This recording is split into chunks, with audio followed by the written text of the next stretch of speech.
Marqueteiro de Ronaldo Caiado diz que desinteresse do eleitor favorece Lula e vê risco do petista ser eleito no primeiro turno.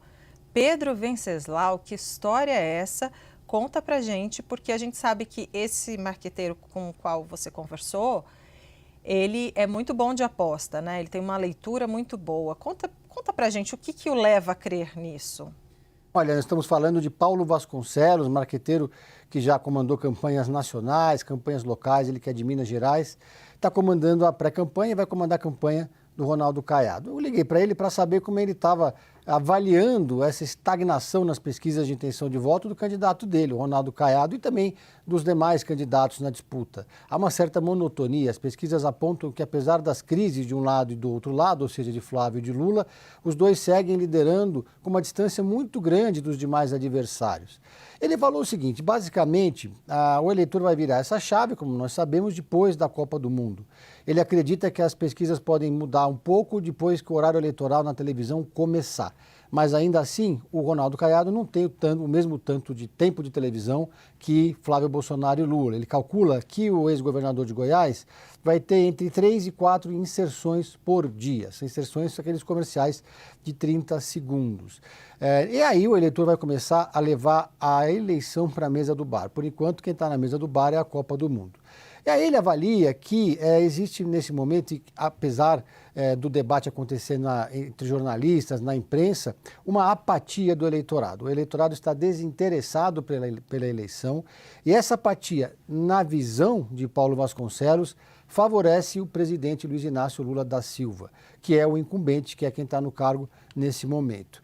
Ele acredita que se essa apatia continuar depois da Copa do Mundo, quando a eleição for o assunto principal, isso pode acabar favorecendo o próprio presidente Lula. Como é uma eleição muito polarizada e os demais candidatos não estão pontuando acima dos 5 pontos de intenção de voto, o presidente Lula, com o apoio da máquina pública, com o horário eleitoral na televisão, pode acabar vencendo sim a eleição no segundo turno.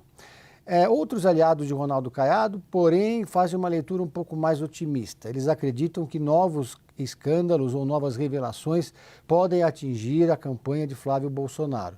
E aí, nesse caso, a pressão seria muito grande, até pela substituição do candidato. Acredita que esse desgaste, claro, pode acabar favorecendo o próprio Ronaldo Caiado, que tem a candidatura entre os demais adversários do Lula e do Flávio Bolsonaro, mais estruturado. O PSD é um partido grande, tem governadores, tem uma boa bancada de deputados, tem estrutura, fundo eleitoral e também tempo de televisão. Pedro, aproveitando você aqui, quero saber um pouco como é que o presidente Lula está organizando a campanha dele em São Paulo, maior colégio eleitoral do Brasil. E às vezes a pessoa fala, nossa, o que é colégio eleitoral que tem maior número de eleitores? É disso que se trata. Exatamente.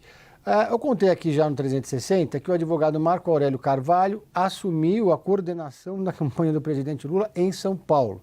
Então ele vai cumprir esse papel de fazer a conexão, a ponte entre a campanha do Fernando Haddad e a campanha do presidente Lula. Ele inclusive estava com o Fernando Haddad quando a gente conversou hoje pela manhã. Bom, a ideia é que, segundo Marco Aurélio Carvalho, é criar aquele ambiente de frente ampla aqui no estado de São Paulo que aconteceu na eleição de 2022. Em 2022, Fernando Haddad disputou o governo aqui de São Paulo e teve o melhor desempenho de um petista na história das disputas estaduais. Ele foi para o segundo turno contra Tarcísio, perdeu a eleição, é verdade, mas conseguiu mais votos do que qualquer outro candidato da sigla desde a fundação do PT. Naquele ano, em 2022, criou-se então esse movimento de frente ampla no Brasil inteiro, mas também aqui em São Paulo. Especialmente no segundo turno. Simone Tebet disputou a eleição para a presidência, teve 5% dos votos, no segundo turno apoiou o presidente Lula.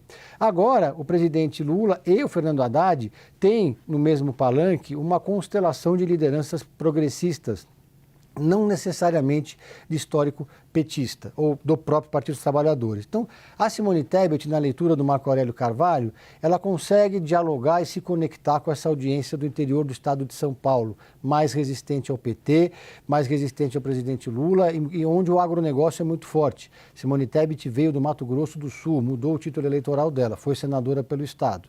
A Marina Silva, por sua vez, que é da Rede Sustentabilidade, a Simone agora está no PSB.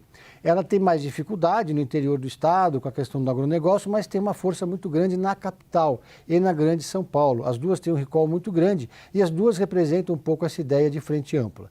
E ainda tem o Márcio França, candidato a vice do PSB, que foi governador de São Paulo e tem uma relação muito forte com os prefeitos do interior. Então, ele acredita que nas palavras dele, essa constelação de lideranças mais próximas da centro-esquerda do que da esquerda pode conferir ao presidente Lula e ao Fernando Haddad esse selo de frente ampla. Eles vão buscar outras lideranças também de outros partidos, pessoas também que tenham esse espírito para enfrentar o Tarcísio, que eles vão colar como candidato de Bolsonaro, para tentar criar um clima de polarização também aqui no estado de São Paulo.